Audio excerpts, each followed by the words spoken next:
이 디파이 분산금융이라고 하는 건데요. 아마 오늘 네 분이 발제를 하실 거예요. 한 20분씩 하면 80분 되죠. 20분씩 하시고 자유 토론 좀 하고 하면 딱 시간이 맞을 것 같습니다. 20분을 넘으면 안 됩니다. 20분 안에 발제를 해 주시고요.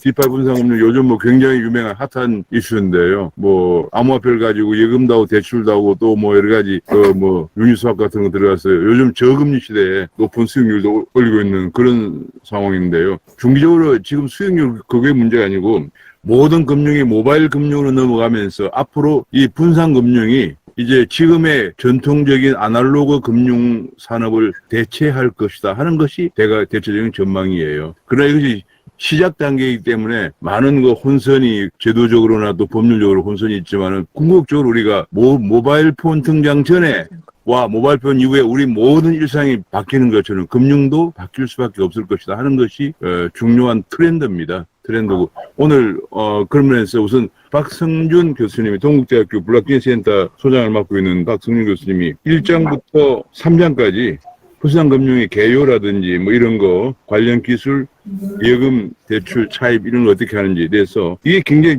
중요해요. 하시겠습니다. 자, 박 교수님 자료 올라왔네요. 자, 시작해 주세요. 제 말씀 잘 들리시나요? 예, 1인당 20분씩입니다. 예, 예. 시작해 주세요. 예, 근데, 여기서는 처음 뵙겠습니다. 동국대학교 블록체인 연구센터를 맡고 있는 박성준 센터장이고요. 그 다음에 앤더스라는 회사도 운영하는 대표이사를 맡고 있는 박성준입니다. 제가 오늘 이제 디파이 분산금융에 대해서 1장부터 3장까지 이제 발표를 하는데 20분 내에 제가 이제 요약 정리를 해서 드리도록 하겠습니다. 근데 사실 저는 이제 금융 전문가가 아니라서 이제 제가 느낀 이 책에서 제가 읽으면서 느꼈던 거는 좀 어렵더라고요, 저한테는. 그래서 설명하는 것들이 이제 저는 기술자니까 블록체인 플랫폼 쪽 관점에서 바라보고 있었는데 그 위에서 이제 금융 디파이라는 서비스 쪽을 제가 이해를 하다 보니까 제가 금융 상품에 대해서 아직 좀 부족해가지고요. 제가 좀 이해를 못하는 게 좀 많더라고요. 근데 제가 그 나름대로 하여튼 공부를 해가지고 여러분께 한번 제가 느낀 거를 한번 20분 내에 짧게 말씀을 드리겠습니다. 근데 화면 보이시나요? 네, 잘 보입니다. 예. 먼저 이제 디파이 분산금융 고종문 선생님이 쓴 디파이 분산금융의 1장하고 3장인데요. 일단 제가 1장에서는 주로 이제, 이게 왜 안 넘어가죠? 넘어가게 돼 있어요. 넘어갔어요. 됐네요. 넘어갔네요. 예. 분산금융의 개요라고 그래가지고 주로 여러 가지 사례하고 현재 활성화되는 거를 이제 예제를 들으시면서, 예제를 이제 설명하시면서 이제 분산금융에 대한 정의를 하고 계시더라고요. 그래서 보니까 근데 제가 이 책을 읽는 게 굉장히 솔직히 좀 어렵더라고요, 저한테는. 그래서 제가 주로 이제 참조한 게 뭐냐면은 키사에서 올 초에 블록체인 기반 혁신 금융 생태계 보고서라는 거를 발간을 했습니다. 근데 내용이 거의 비슷하시고요. 아마 어떻게 이렇게 내용이 비슷한지는 모르겠습니다. 아마 이 금융 생태계 보고서를 저자분이 이제 사업을 프로젝트를 하셨는지 모르겠는데 그래서 거기 키사에서 발간한 게 저한테는 조금 더 이해하기가 좀 쉬워서요. 같은 내용이라면은 주로 이제 키사에서 발간한 블록체인 기반 혁신 금융 생태 보고서 관점에서 제가 다시 꾸며봤습니다. 그래서 먼저 이제 분산금융이 나오게 된 배경을 설명을 해 주시더라고요. 예, 그래서 어떻게 나누냐면은 1세대 핀테크, 2세대 핀테크, 1차 핀테크, 2차 핀테크, 3차 핀테크, 4차 핀테크라는 걸로 이제 흐름에서 이제 분류를 하셨습니다. 그래서 1차, 2차는 뭐 다들 아실 거고, 이제 3차부터 이제 블록체인에서 이제 나오는 이제 가상자산, 저희 같은 경우는 암호화폐라고 얘기하는데, 그 암호화폐가 소위 이제 금융 상품화 되면서 이제 3차 핀테크의 시작이고, 오늘 얘기하는 주제인 완전한 탈중화가 된 디파이, 그쪽으로 가는 게 4차 핀테크라고 이제 설명을 이제 개념으로 정립을 하시는 것 같습니다. 그리고 이제 1차 핀테크하고 2차 핀테크는 이 책에는 없는데 키사 보고서에서는 자세히 설명이 되어 있습니다. 그래서 1차 핀테크는 이제 금융 거래 방식 혁신이라 가지고 이제 잘 아시다시피 금융에 이제 IT 기술이 접목되는, 그러니까 파이낸스하고 테크닉이 융합이 되는 거를 1차 핀테크로 보고 계시고요. 그 다음에 2차 핀테크는 이제 그걸 통해서 기존의 그 파이낸스에서 그 만들기에는 조금 어려웠던 거를 그 ICT라는 기술을 사용해서 새로운 형태의 이제 금융 서비스들이 나오는 거를 2차 핀테크 시대라고 이제 생각을 하시는 것 같습니다. 그러니까 새로운 금융 사업자들이 탄생을 하는 거죠. 그리고 이제 3차 핀테크 쪽에 와가지고 이제 드디어 이제 크립토 커런시, 암호화폐 기반의 금융 서비스가 나오는 걸로 이제 말씀을 하시는 것 같아요. 근데 3차 핀테크에서는 3차 핀테크하고 4차 핀테크하고 차이는 3차 핀테크에서는 아직 디파이로 가지 않고 아마 세파이를 생각하시는 것 같아요. 그러니까 비록 가상자산을 이용한 금융 상품이 출시가 된다 하더라도 그 출시하는 그 주체가 이제 중앙화된 어떤 기관이 존재하는 현재 아마 가상자산 거래소 같은 거가 이제 가정이 되는 그런 걸 3차 핀테크로 보시는 것 같고요. 이제 완전히 이제 중개자가 없어지는 P2P 상태의 가상자산 금융 상품이 나오는 이제 그거를 이제 디파이라고 이제 4차 핀테크라고 생각들을 하시는 것 같습니다. 그 차이를 이제 얘기하면은 4차 핀테크에는 이제 중앙화가 아닌 완전히 탈중앙화된 가상자산을 가진 그러한 이제 디파이 금융 서비스를 4차 핀테크라고 말씀을 하시는 것 같고요. 그래서 이거를 토대로 이제 문제는 그럼 디파이가 도대체 어떻게 정의를 내리는 거냐 해서 이제 먼저 정의가 나오더라고요. 그래서 분산금융의 정의란 제가 다 이제 빨간색으로 표현을 했는데요. 블록체인 네트워크 상에서 스마트 계약을 기반으로 가상자산을 이용하여 동작하는 탈중앙 금융 서비스라고 정의를 내리더라고요. 그래서 저는 이 빨간 거는 좀 기술적인 거를 제가 의미하는 걸로 썼고요. 가상자산이나 금융 서비스는 서비스 계통이다. 그래서 제가 느끼는 거는 뭐냐면은 이제 가상자산을 이용한 금융 서비스인데 기본적으로 그게 이제 중개자가 없는 P2P 블록체인 네트워크에서 움직이는 이렇게 이제 요거는 아마 공통된 디파이의 정의인 것 같습니다. 그리고 이제 그거를 갖다 그 디파이의 특징이라는 건 뭐냐? 암호화폐만이죠. 그러니까 이제 가상자산이라는 용어하고 암호화폐라는 용어를 이제 혼용하시는 것 같습니다. 그러니까 근데 분명히 말씀드리는 게 정부에서는 가상자산과 암호화폐를 분리합니다. 가상자산이 좀 더 큰 범위입니다. 그래서 암호화폐가 가상자산이 될 수가 있는 거고요. 근데 가상자산이라고 암호화폐는 아닌 거로 아마 정부의 특검법에서는 인식을 하고 계십니다. 그래서 좀 차이가 난다고 보시면 됩니다. 근데 이제 이 책에서는 가상자산과 암호화폐를 이제 아마 동일시하는 개념으로 쓰시는 것 같아요. 그래서 이제 금융 모델 분류는 이제 여기 써 있는 것처럼 이거는 이제 넘어가겠습니다. 그리고 정의되는 과정에서 이렇게 정의하시는 것 같아요.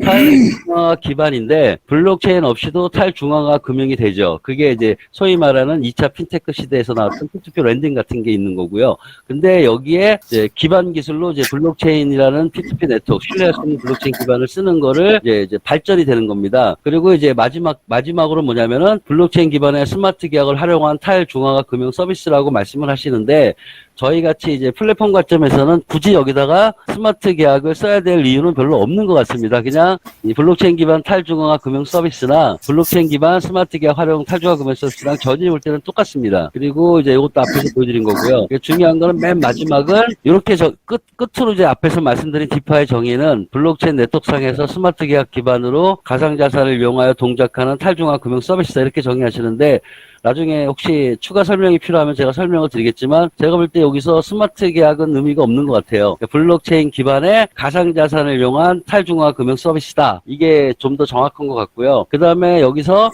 가상자산이라는 개념을 쓰셨는데 제가 볼 때는 그냥 암호화폐를 이용한 탈중앙화 금융 서비스 이렇게 심플하게 표현할 수 있을 것 같습니다. 제가 볼 때는요. 그리고 앞에서 이제 세파이라는 전통 금융 서비스에서 이제 암호화폐라는 개념을 써서 하는 방식이 두 가지. 중앙화된 가상자산 그 금융 상품을 만들 수도 있고 아예 P2P 네트워크에서의 금융자산을 만들 수 있다. 그래서 세파이하고 디파이의 차이점을 이렇게 시각적으로 잘 표시를 했더라고요. 그리고 이제 기존 금융과 디파이의 비교로서는 기존 금융은 특정 고객이라고 얘기하고 어차피 이건 네트워크 금융이라 디파이는 네트워크상에 존재하는 모든 고객이 되는 거고요. 그다음에 운영 주체는 이제 중앙화, 기존 금융은 중앙화라는 신뢰기관이 있어야 된다는 얘기고 디파이는 그런 거 없이 이제 P2P 서로가 이제 블록체인이라는 그 탈중앙화 네트워크에서 상호 신뢰를 기반으로 한다라는 그 개념이 여기 들어가 있습니다. 그다음에 투명성은 이제 잘 아시겠지만 투명화가 됐기 때문에 이제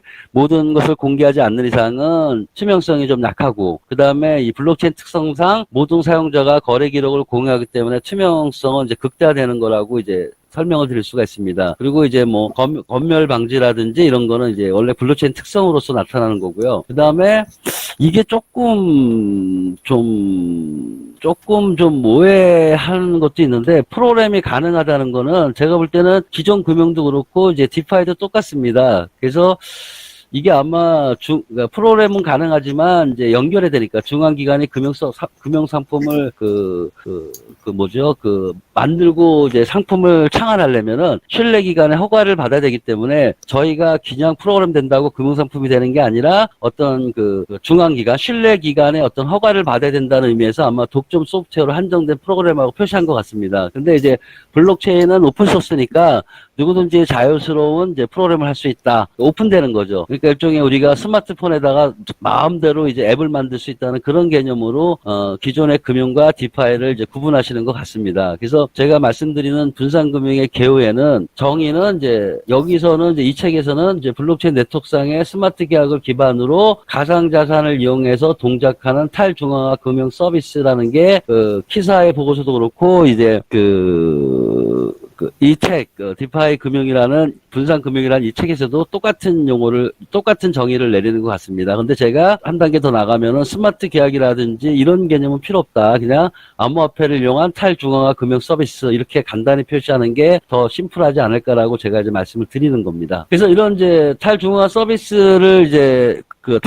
분산, 디파이라는 거죠. 디파이라는 서비스라는 것이 정의가 됐으면, 그럼 우리가 이제 디파이라는 서비스를 만들어야 되지 않습니까? 그 디파이라는 서비스를 만들기 위해서 필요한 요소 기술을 정리를 하신 것 같아요. 이 책에는 이제 12가지를 이제 정리를 하셨습니다. 메인넷부터 스마트 계약, 그 다음에 이제 유동화 기반의 가상자산 거래 관련 기술이라고 했는데, 제 입장에서 봤을 때는 요걸 한번 제가 분류를 해봤습니다. 요때부터 제가 이제 조금 이게 제가 분류한 게 맞는지를 좀 한번 여기 계신 전문가분들한테 묻고 싶은 건데, 크게 보면은 분산 디파이를 하기 위해서 이제 스마트 계약을 지원하는 이제 메인넷이 있어야 돼요. 이게 이제 블록체인이 되겠죠. 이게 블록체인이 되겠습니다. 그러니까 블록체인이 이제 플랫폼이 있는 겁니다. 그리고 그 플랫폼을 쓸 수 있는 소위 우리가 말하는 계좌가 있어야 되지 않습니까? 그게 바로 이제 지갑이라는 걸로 표현이 되는 거죠. 그리고 디파이 토큰이나 또는 뭐 다른 여러 가지 토큰들을 거래하거나 환전할 수 있는 거래소가 있겠죠. 요게 중앙화돼 있으면은 세파이가 되는 거고, 요게 중앙화돼 있으면 세파이고요. 요게 완전히 탈중앙화돼 있으면 디파이가 되는 걸로 이제 구분할 수 있습니다. 그리고 이제 거버넌스 시스템, 뭐냐면은 어떤 서비스를 하든지 할 때 그 생태계의 어떤 룰이나 규칙을 정하기 위한 거버넌스 시스템이 필요하다. 이렇게 크게 저는 네 가지로 분류할 수 있다고 생각을 하고요. 이 중에 이제 메인넷부터 이 책에서 얘기하는 메인넷부터 12가지 요소들을 제가 생각하는 4가지 분류로 이제 매핑을 시켜놨습니다. 그래서 메인넷과 스마트 계약은 플랫폼의 문제고, 그 다음에 가상 지갑은 있는 거고요. 그 다음에 거버넌스 장치는 밑에 있는 거버넌스 시스템이고, 가상화폐 거래소는 소위 말하는 거래소고, 솔루션이라고 얘기하는 건 현재 블록체인 플랫폼들이 뭐 속도라든지 보안이라든지 여러 가지 문제가 있으니 이제 블록체인 플랫폼의 그러니까 기술적인 문제점의 한계를 극복하기 위해서 이제 레이어를 올려서 이제 만드는 그런 확장 솔루션, 그 다음에 고속 솔루션 같은 거는 제가 볼 때 메인넷으로 들어갈 수 있다고 보고 있고요. 그 다음에 자동화된 시장 조종자라는 거는 이제 이 디파이 쪽 거래소에 관련된 거라고, 그러니까 디파이 거래소 쪽에 관련된 거라고 보시면 되고요. 그 다음에 이제 디지털 이제 본원 통화라고 말씀을 하시더라고, 이 디지털 본원 통화 말씀을 하시더라고. 근데 사실은 이제 이더리움이나 비트코인을 두고 말씀하시는 것 같은데, 그래서 저는 이거를 이제 이렇게 생각했습니다. 이제 디파이 토큰을 거래하거나 한정하는 거래소 같은 경우는 이제 요거는 이제 기술적인 요소이기 때문에 요 4개만 있으면 되고, 요런 기술들을 사용을 해서 이제 우리가 디파이 금융 상품을 만드는 거죠. 디파이 금융 상품을 만들기 위해서 뭐 디지털 본원 통화 유동화 기술이라든지 자산으로 만드는 거라든지 자산 거래 관련. 그래서 제가 볼 때는 아마 요런 쪽이 디파이 금융 상품의 신뢰성, 좀 더 이제 안전성을 확보하기 위한 디지털 본원 통화를 이용한 금융 상품이라고 저는 이해하고 있습니다. 그래서 이 책에서는 이제 디파이 금융 상품이라는 것들이 주로 요쪽에서 저는 관련이 된다고 보는 겁니다. 그리고 조금 또 오해를, 제가 볼 때 오해를 하시는 부분이 있는 것 같아요. 좀 제가 이 책을 읽으면서 헷갈리는 게, 이 거버넌스 관점이 저는 2가지 쪽에 다 필요하다고 보거든요. 첫째는 뭐냐면은, 메인넷 관점에서의 메인넷 운영하는 관점에서 거버넌스가 있는 거고요. 그 다음에 디파이 서비스 차원에서 거버넌스가 있는 거고, 저는 이걸 분리하고 싶습니다. 근데 이 책에서는 이제 메인넷 관점의 거버넌스하고 서비스 관점의 거버넌스를 그냥 구분하지 않고 다 거버넌스라고 얘기하고, 이제 사례를 드는 게 어떨 때는 이제 메인넷 플랫폼에 대한 거버넌스 사례를 드시고, 어떨 때는 서비스 관점의 거버넌스 사례를 드시는 것 같아요. 그래서 저는 이 거버넌스조차도 이 플랫폼 쪽 관련된 거하고 이제 서비스 쪽 관련된 거로 구분하는 게 맞지 않는가. 그래서 밑에 나와 이 책에서 얘기하는 그 거버넌스를 얘기하고, 그 다음에 뭐라 그럴까요? 실행하는 방법에 대한 거버넌스는 주로 제가 볼 때는 이제 디파이 쪽에서 바라보는 시각이 아닐까라는 생각을 했습니다. 그래서 이거 하는 방식은 수동이 있고 자동이 있다고 하는데, 이거는 뭐 책에 사례들이 있고 나중에 이제 토론되면서 사례가 있으면은 얘기를 하고요. 요점만 제가 말씀드리기 위해서 이제 넘어가도록 하겠습니다. 이제 그 다음부터 이제 이 책에 이제 본론이 나오기 시작하는데요. 저는 이제 뭐라고 표현을 드리냐면은 디파이 금융 상품의 디파이라는 금융 상품이라는 걸 표현을 하고, 그 금융 상품 중에 먼저 암호화, 예금, 대출, 차입이 나오는 거죠. 그리고 그 뒤에 나오는 모든 것들은 이제 금융 상품 측면에서 이제 해석을 하고 싶은 겁니다. 제가 이제 금융 전문가가 아니기 때문에. 그래서 디파이 금융 상품의 가장 이제 간단한 게 이제 암호화폐 예금하고 대출과 차입이라는 거를 이제 제일 처음에 이제 시작을 하셨더라고요. 그러면서 이제 제가 간단하게 드는 게 이제 5가지를 얘기하시는데, 제가 먼저 말씀드리고 싶은 건 뭐냐면은 분산금융 예금과 분산금융 대출과 차입은 그냥 저희가 알고 있는 거하고 똑같다고 생각하시면 됩니다. 그래서 가장 간단한 예가 이제 이더럼에서 나온 메이커 다오의 구조인데, 사용자하고 이제 이 다오라는 게 완전히 P2P 탈중앙 서비스입니다. 그래서 여기서 대출을 이제 예금하는 것보다는 이제 대출에 대한 예제인데요. 대출을 하기 위해서는 그 대출을 받기 위한 담보를 제공을 해야 됩니다. 그 담보를 하고 그거를 이제 다른 어떤 가상자산으로 이제 대출을 받는 거죠. 그리고 그 대출에 대한 수수료를 지급하는 그냥 우리가 알고 있는 일반적인 거라고 제가 볼 때는 생각이 들고요. 근데 여기서 하나가 이 메이커 다오 같은 경우는 담보물은 대출액의 1.5배를 받게 돼 있습니다. 그러니까 우리 같은 경우 부동산 담보를 하게 되면은 제가 아는 바로는 이제 120%로 생각하는 걸로 알고 있는데, 여기는 이제 50%를 더해서 담보물을 대출액의 1.5로 받는다는 생각을 하시는 것 같습니다. 요게 이제 일반적인 어떤 우리가 알고 있는 제가 알고 있는 대출하고 이제 비슷하게 맞아 떨어지는데, 한 가지 이제 특이한 게 이제 이게 이제 그러니까 이제 블록체인 네트워크에서만 가능한, 그러니까 무담보 대출이 일어나는 거죠. 신용대출 개념이 아니고요. 이제 플래시 대출이라는 거를 예제를 들었습니다. 이 책에서는. 이게 무슨 말이냐면은 이제 무담보 대출이라고 하는데, 우리가 알고 있는 대출은 담보를 해야 되는 거죠. 그 담보는 물건을 하든지 아니면 신용대출이 하든지요. 신용이 없어도 이제 담보물 중에 하나 신용도 담보가 되니까요. 근데 블록체인에서는 이제 플래시 대출이라는 거를 이제 할 수가 있다는 거죠. 근데 문제는 이 플래시 대출을 하기 위해서는 어떤 동일한 트랜잭션 거래 내에서 대출하고 상환까지 완전히 하나의 거래 내에서 완료가 돼야 돼요. 그렇지 않으면은 그러니까 이 거래가 나눠지게 되면은 무담보 대출을 해줬는데 그 사람이 이제 도망갈 수도 있잖아요. 그러니까 보증이 없으니까 그냥 상환을 할 때까지 그 트랜잭션이 끝나면 안 됩니다. 그러다 보니까 그래서 이제 플래시라는 용어를 쓴다고 하더라고요. 그래서 제가 이해한 바로는 플래시 대출은 동일한 트랜잭션 내에서 대출과 상환까지 다 완료하는, 그게 만약에 거래가 안 되면 대출 자체가 무효가 되는, 그래서 이제 그 무담보 대출의 리스크를 해제하는 그런 형태의 플래시라는 대출이라는 상품이 만들어질 수 있다. 저는 이렇게 이해가 됐습니다. 그래서 그 사례를 제가 한번 찾아봤더니 이제 이더리움에서 만들어지는 아베 사례가 있더라고요. 아베라는 서비스가 최초인데, 최초의 블록체인 대출 서비스인데 뭐냐면은 대출하고 상환이 이더리움의 원 블록이 생성되는 동안 완료가 된다. 이 의미는 뭐냐면은 거래가 확정이 되는 게 블록이 이제 확정이 돼야지만이 그 거래가 유효한 거거든요. 그래서 어떻게 이제 만드냐면은 대출을 받아가지고 이제 대출을 받아서 아직 그 블록이 생성되는 그 짧은 시간 내에 다른 플랫폼에서 다른 그 자산에 대한 차익 거래를 하는 거죠. 그리고 나서 바로 이제 그 똑같은 그 블록 안에서 이제 상환까지 이루어지는. 그래서 이제 대출과 이제 자기가 이제 그 수익을 내는 어떤 수익에 대한 수익 모델과 상환이 한꺼번에 만들어지는 거래가 원 블록 내에 끝내야 되는, 그렇지 않으면 리스크 해지를 못한다. 그래서 그런 걸로 해서 이제 아베라는 서비스가 최초로 플래시 대출이라는 걸 만든 것 같습니다. 근데 이제 여기 이제 주로 이제 보니까 근데 이 책에서도 이제 플래시 대출에 대한 개념을 소개해주고 주로 이제 플러시 대출의 서비스 취약점이라든지 이제 보안의 강화 같은 거를 말씀을 이제 하시더라고요. 근데 주로 어떤 거냐면은 이제 이런 거죠. 이더럼 한 블럭 내서 다량의 가상자산을 무대포로 대출을 합니다. 그리고 나서 그 가상자산에 있는 또 다른 금융 디파이 서비스에 가서 그냥 순간에 대량으로 매도를 해서 갑자기 매도가 이제 많은 물량의 매도가 떨어지니까 시장에서 가격이 떨어지겠죠. 그리고 그 떨어진 거를 다시 이제 떨어진 가격으로 다시 이제 그 자기가 빌린 만큼의 그 수량을 사는 겁니다. 그러면 그 차익이 생기지 않습니까? 그 차익을 빼고 대출을 이제 갚는 거죠. 그래서 수익을 남기는, 그리고 이런 모든 것이 이제 이더럼의 블록이 원블록 타임으로 이제 그 거래가 이제 확정되는 그 원블록 타임 내에서 이루어지게 만드는, 이걸 이제 자동화시키는 거죠. 이렇게 하게 되면은 이제 계속 이게 이제 그 플래시 대출의 어떤 규약을 이용한 어떤 나쁜 선례, 그러니까 사실 나쁜 거죠. 예, 가격을 조정하는 거죠. 이런 어떤 걸로 인해서 플래시 대출 같은 게 굉장히, 기존의 플래시 대출 같은 건 굉장히 위험했다, 리스크가 있고 보안에 문제가 있다라고 해서, 그러면 이제 여기서 보면은 이제 어떻게 하는 거냐면은 이더럼에 이제 원블럭에 사는 게 아니라 트랜잭션을 나누면 된다, 뭐 이런 식으로 지금 이제 플래시 대출에 대한 신뢰성을 확보하는 어떤 다른 알고리즘이 이제 나온다라는 것까지가 이 3장에서 얘기하는 겁니다. 그래서 제가 이해한 바로는 이제 여기까지 했습니다. 죄송합니다. 21분이 됐네요. 요약해서 좀 말씀드렸기 때문에 혹시 궁금한 거 있으면은 나중에 질문이 들어오면 제가 답변을 드리도록 하겠습니다. 감사합니다. 예.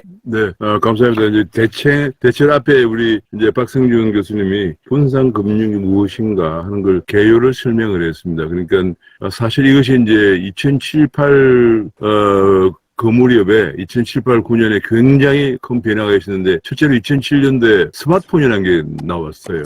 여기에서 이제 애플사에서 스마트폰을 내놓으면서 전 세계 모든 사람들이 시공을 초월해서 손안에 컴퓨터가 들어온 거죠. 그 다음에 이제 사실은 그 무렵을 계기로 해서 유럽과 미국의 많은 학자들이 서로 간에 신뢰할 수 있는 거래를 만들기 위해서 암호화 기술을 이용해서 거래할 수 방법이 없는가를 많이 연구를 해왔는데, 그게 바로 암호화폐예요. 암호 기술을 이용해서 만든 블록체인이라는 걸 기술을 통해서 서로 거래하면은 중간에 뭐 중앙은행이나 금융회사가 없어도 거래할 수가 있다. 이런 게 나온 게 이제 시초죠. 그래가지고 그런 도중에 2008년도에 리만 브라더스가 파산하면서 260년의 역사를 가지고 있는 리만도 이렇게 파산하니까, 그런데 우리가 돈을 맡겨 놓을 수가 없다 해서 이제 서로 믿고 거래할 수 있는 군대에 쓰던 군사 목적으로 쓰던 암호화 기술을 이용해서 거래하도록 하면서, 이 거래가 다시 또 아까 2007년도에 나온 스마트폰을 이용해서 이제 충분히 할 수가 있다. 이렇게 되면서 이제 중앙기구가 없이도 거래할 수가 있다 하는 게 이제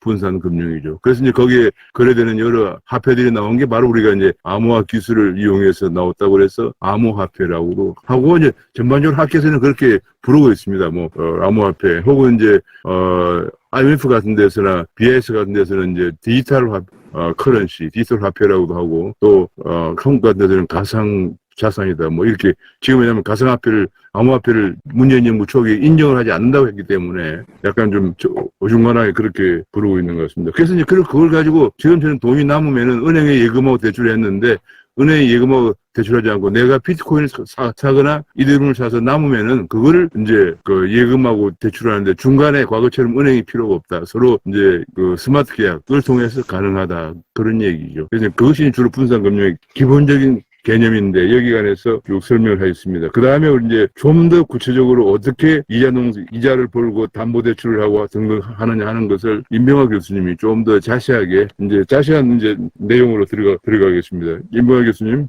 네. 네. 뭐 자료가 있어요? 올려놓고 하실래요? 예. 잠시만요. 잘 보이시나요? 자료? 예, 잘 보입니다. 예. 안녕하세요. 저는 수원대학교 경제학부에 있는 임병화라고 합니다. 예. 오늘 뭐 디파이 분산금융 좋은 책을 이렇게 발제를 할 기회를 주셔서 감사드리고요. 앞에 박성준 교수님께서 개요란 개념이라는 걸 잘 설명을 해주셨는데, 제가 맡은 부분은 4장에서 6장입니다. 이자농사, 담보대출, 분산보험, 분산 파생상품까지인데, 사실 책으로 봤을 땐 분량은 한 20페이지 정도밖에 안 되는 것 같아요. 양이 너무 작아서. 일단은 그쪽 내용들을 제가 좀 아는 몇 가지들을 좀 더 보강을 해서 말씀을 드리도록 하겠습니다. 앞에서 이제 잘 말씀을 해주셨는데, 사실 분산금융이 지금처럼 이제 상당히 유행을 하면서 막 널리 알려지게 된 결정적인 계기라고 할 수 있는 게 바로 이자농사의 개념입니다. 이 개념에 대해서 좀 말씀을 드리고요. 그다음에 이 책에는 지금 빠져 있는 것 같긴 한데 사실 이 분산금융에서 가장 큰 어떻게 보면 그 포션을 차지하고 있는 게 Decentralized Exchange거든요. 그러니까 DEX라고 하는 이게 탈중앙화 중개 거래소죠. 그 부분이 이제 좀 빠져 있는데 사실 그 부분이 상당히 중요한 역할을 하고 있습니다. 그리고 이제 또 이제 탈중앙화된 이제 덱스 부분과 그다음에 이제 그 담보 대출 부분입니다. 랜딩 바로잉 부분인데 이 두 개가 지금 현재 가장 큰 규모를 차지하고 있고요. 사실 이제 그 분산 보험이나 파생 상품은 그 두 개에 비해서는 아직도 조금 좀 규모는 작습니다만 상당히 이제 가능성이 상당히 높은 분야가 아니냐 이렇게 지금 판단이 되고 있습니다.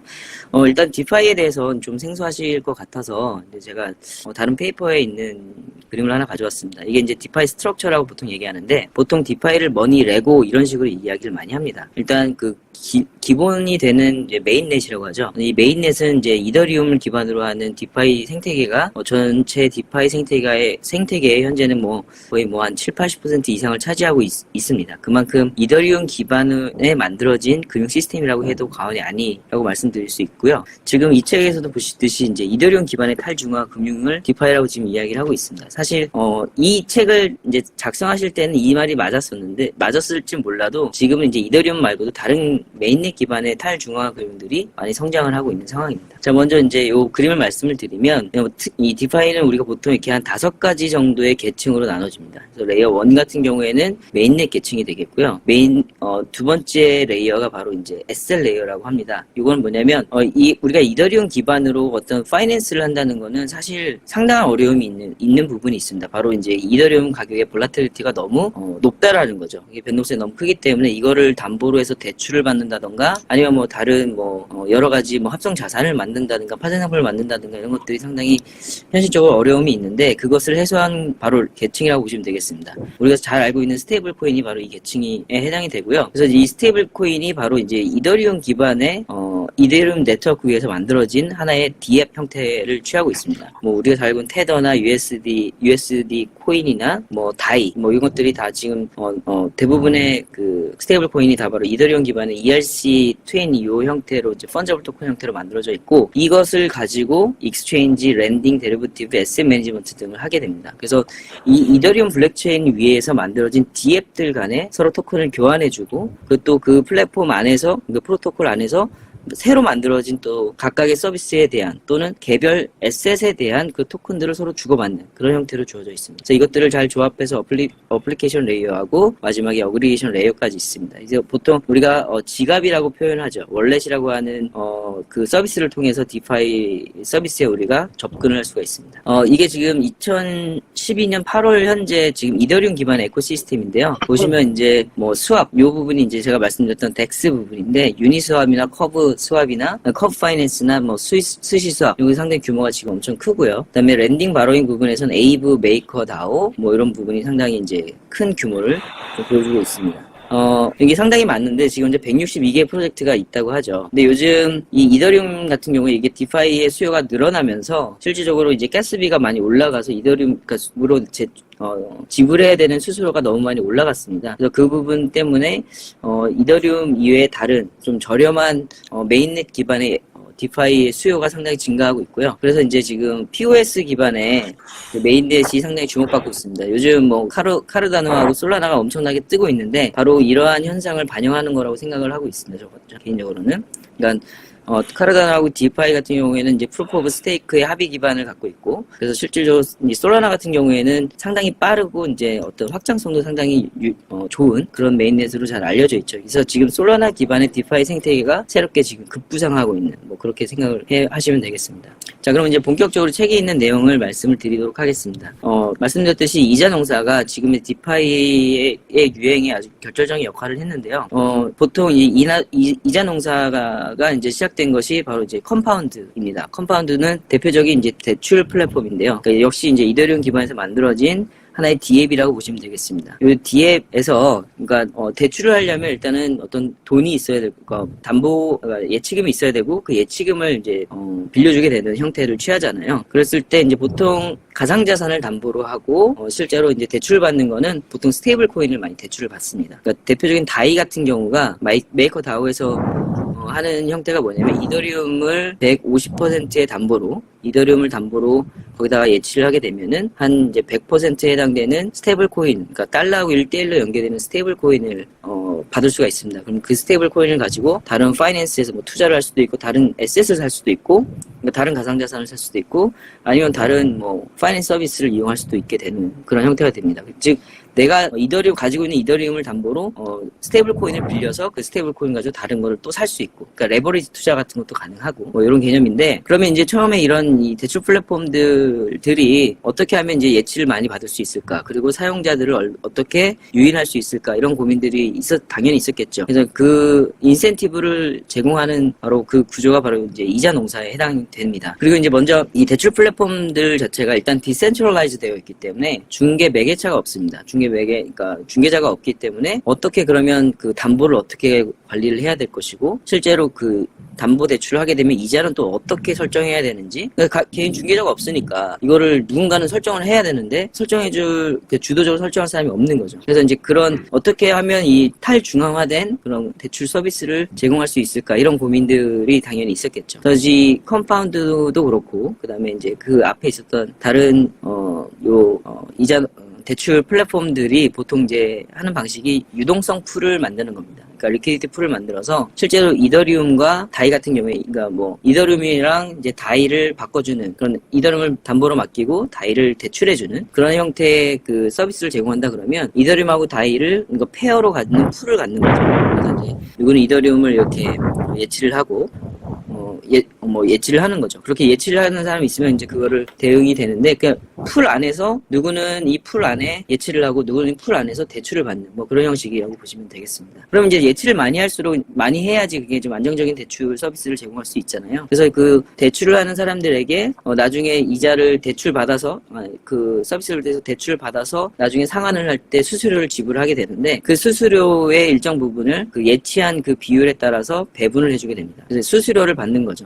유동성 풀을 제공하면서 유동성을 공급하면 그 대신으로 보상으로 수수료의 개념을 받는데, 이 컴파운드가 어떤 걸 했냐면 작년 6월 달에 자기네 자체 코인을 만들었어요. 코인을 처음으로 만들면서 출시를 하면서 이 예치하는 사람들에게 수수료도 줄 뿐만 아니라 이 거버넌스 토큰인 이것도 그 어떤 거래가 일어날 때마다 어떤 일정 비율로, 예치 비율로 이 토큰을 나눠줬습니다. 공짜로 나눠줬습니다. 그래서 이것을 우리가 이자 농사라고 합니다. 그냥 수수료만 얻는 것이 아니라 거기다 플러스 그 플랫폼의 자체 토큰, 컴파운드도 있고 뭐 다른 에이브나 뭐 다른 플랫폼들이 상당히 많은 플랫폼들이 실제로 자체 토큰을 발행을 해서 그것을 이자의 개념으로 추가적인 알파로 주고 있습니다. 그럼 이 컴프에 우리가 이제 얻을 수 있는 혜택은 뭐냐면, 이게 실제로 가상자산 거래소에 상장이 되어 있어서 이거를 사고 팔 수도 있고요. 일단 자체적으로 이게 엑스트라로 이제 이득을 얻을 수 있는 부분이 있고, 또 하나는 이 플랫폼의 거버넌스 역할을 하고 있습니다. 탈중앙화되기 때문에 어떤 의사결정이 필요하거든요. 그러니까 이율은 어떻게 책정할 것이고, 실제로 뭐 여러 가지 어떤 구조적이거나 아니면 뭐 시스템적인 어떤 변화가 있을 때는 이 거버넌스 토큰을 갖고 있는 사람들이 일종의 어떤 권리를 행사할 수 있습니다. 우리가 마치 주식의 어떤 컨트롤 라이트과 비슷한 그런 개념이 됩니다. 그래서 이 토큰이, 그러니까 이 디앱인데요. 사실 디앱이죠. 디앱의 이 토큰이 하나의 자산의 역할도 하지만, 그러니까 상장이 돼서 거래될 수 있는 자산의 역할도 하지만, 주식의 그 어떤 그 지배구조를 거버넌스의 역할도 하고 있는 겁니다. 그래서 상당히 주식과 유사한 그런 성격도 갖고 있습니다. 그러니까 주식은 아니지만 주식과 유사한 성격을 갖고 있고요.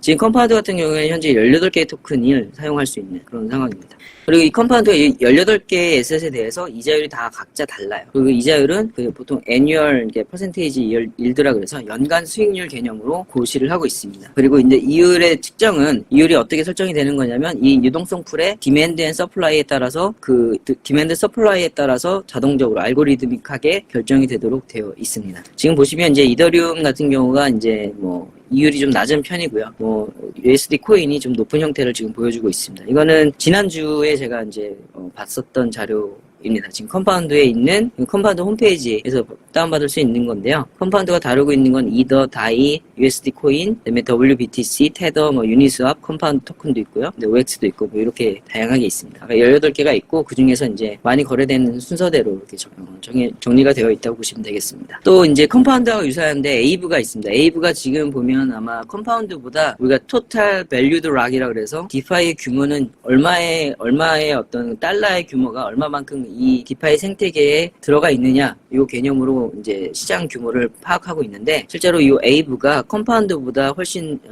아니지만 더 높은 TVL을 지금 보여주고 있거든요. 근데 그 이유 중에 하나가 아까 박성준 교수님께서 말씀해 주셨던 플래시론이 사실 있습니다.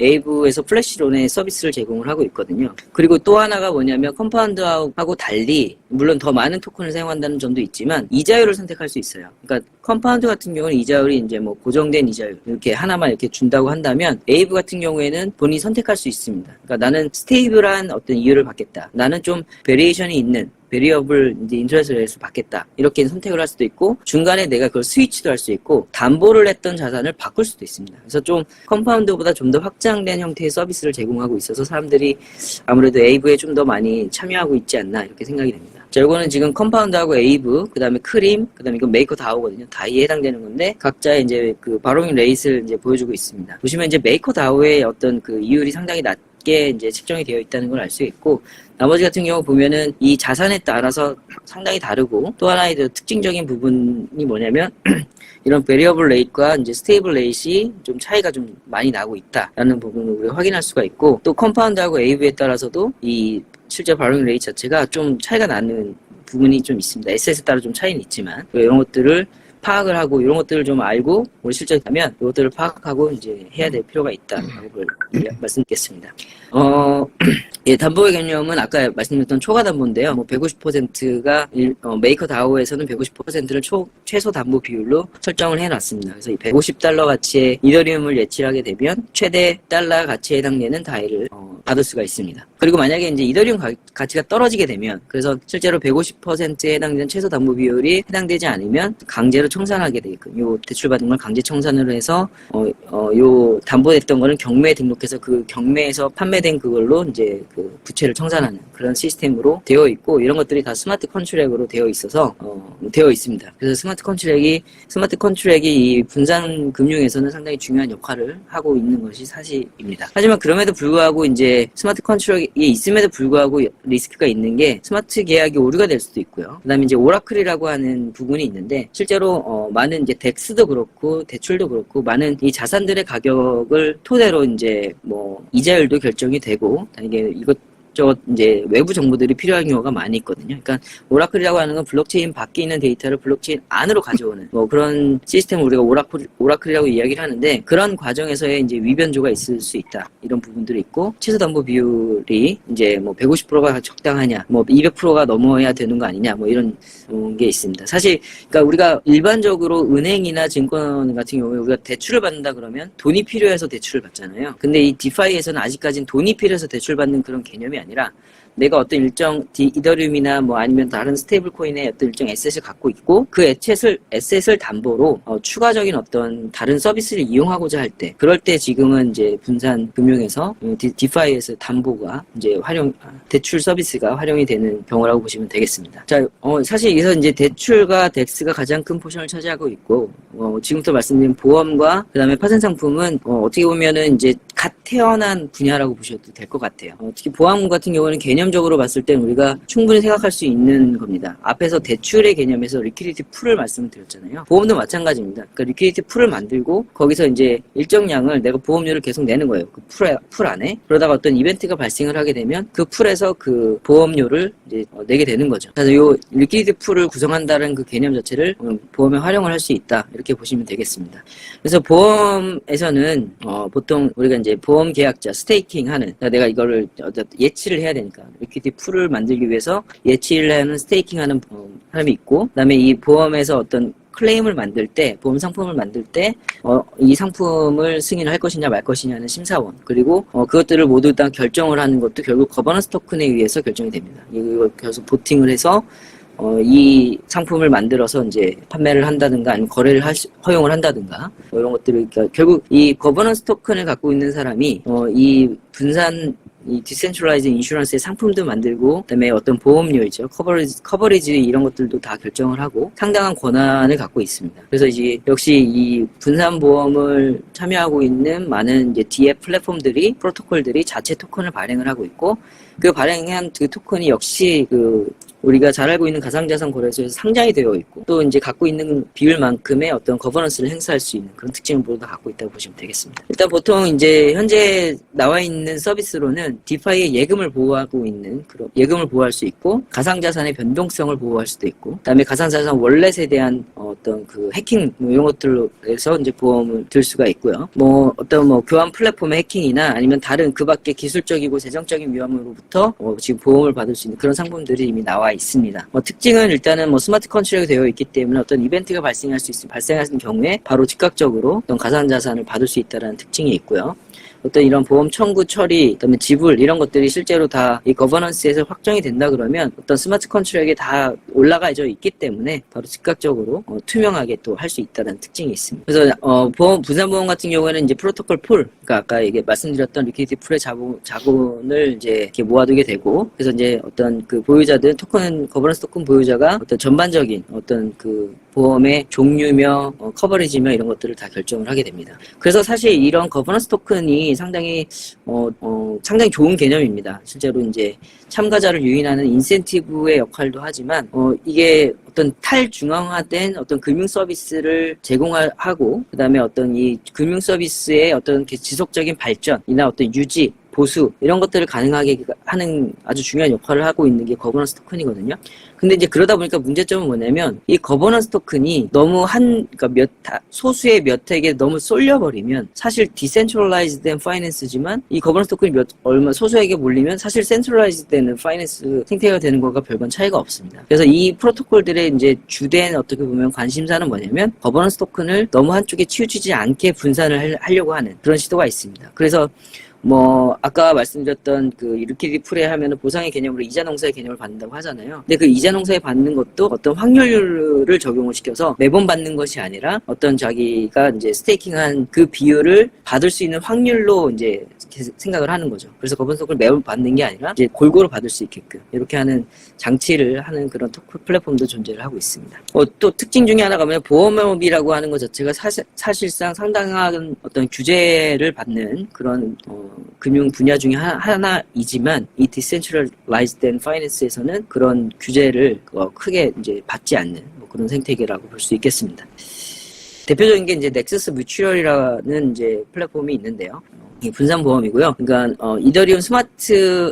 이더리움 블록체인의 스마트 계약을 보호하고 있습니다. 이거에 대한 해킹이나 이것에 대해서 오류 이런 것들에 대한 보험을 제공하고 있고 또 컴파운드나 유니스왑 이런 곳에 예치했던 자금, 그러니까 에셋이죠. 보통 스테이블 코인일 수도 있고 이더리움일 수도 있고 아니면 WBTC일 수도 있고 이런 예금에 대해서 보호를 받고 있습니다. 현재 2012년 12월 현재 64개의 어떤 스마트 계약 프로토콜이 지금 이걸 가입을 했고 역시 이제 어떤 거버넌스 토큰이라고 하는 NXM이라는 토큰을 사용을 하고 있습니다. 하나의 간단한 사례를 말씀을 드리면 요 사례는 우리가 생각하는 보험이랑 상당히 유사합니다. 이더리움이 $200 한 개 이더리움이 $200인 상황에서 컴파운드에 내가 5개의 이더리움을 지금 예치한 상황이라고 생각을 하겠습니다. 이 상황에 대해서 이제 보험을 가입을 한 거예요. 그러면 1년 동안 만약에 이 이더리움을 이제 예치하고 보험받는 이거에 대한 커버리지가 0.013이다. 그러면 5개를 이제 지금 예치를 한 상황이기 때문에 5개에 대한 보험을 들어있기 때문에 전체는 0.63 이더리움이 됩니다. 그래서 요거를 이제 수수료로 내야 되는 거고.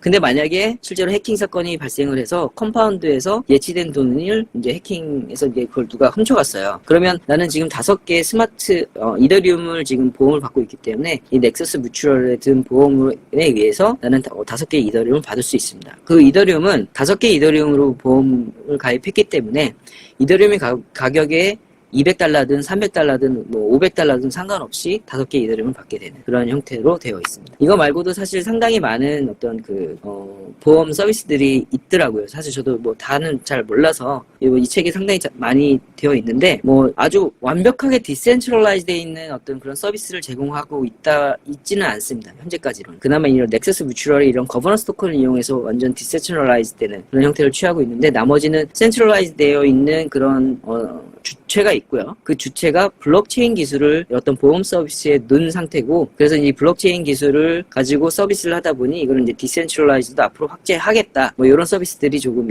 있는 것으로 보여집니다. 특히 이제 마지막에 있는 브릿지 뮤추얼 같은 경우가 이제 가장 이제 일반적인 형태의 P2P 형태의 보험 형태를 갖고 있어요. 이거는 내가 어떤 보험 상품을 든다 그러면 내 그 보험 상품 내가 받아줄게 하고 이제 1대1로 이렇게 매칭을 시키는 거죠. 이것도 이제 완전히 이제 디센트럴라이즈 되는 P2P 보험 형태인 겁니다. 이게 성공할 수 있을지는 좀 더 지켜봐야 될 것 같습니다. 이게 보험 쪽에 이제 디파이 랄마에 이제 있는 오늘 제가 좀 전에 이제 캡처한 사진인데요. 넥서스 뮤추얼 지금 2위인 거 보니까 지금 새로 이 생태계도 상당히 급변하고 있고요. 새로운 상품, 새로운 서비스들이 이렇게 등장하게 되면 또 사람들이 거기다도 한번 이렇게 우르르 몰리고 뭐 이렇게 또 계속 바뀌는 것 같습니다. 그럼에도 불구하고 이런 고전적인 어떤 그런 플랫폼들은 여전히 상위권에 계속 유지하고 있는 것을 알 수가 있습니다.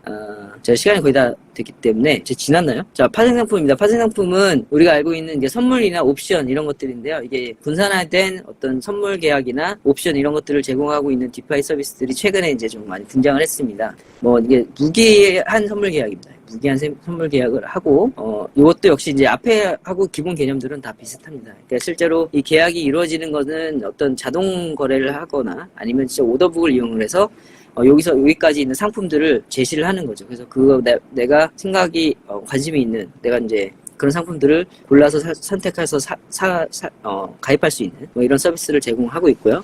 옵션도 실제로 존재합니다. 이런 오핀이나 이런 해지 이런 것들 리퀴드 풀이나 아니면 100% 콜레토럴을 이용을 해서 아메리칸 옵션의 형태를 그러니까 이더리움을 미래 시점에서 이더리움을 살 수 있는 권리와 팔 수 있는 권리 이런 것들을 실제로 그런 디센트럴라이즈 되어 있는 금융 서비스를 시스템에서 제공을 하고 있습니다. 자, 뭐 당연히 우리가 이제 주식 시장이나 지금의 금융상품 시장과 비슷하게 파생상품 시장에서는 우리가 증거금이라는 게 존재하잖아요. 여기도 이제 증거금이 있어서 바로 이런 퍼페추얼이나 옵션 시장에서 어떤 그 레버리지 투자가 가능한 뭐 그런 거라고 보시면 되겠습니다. 또 맥시멈 레버리지가 10배까지 가능하고 이게 선물 계약입니다.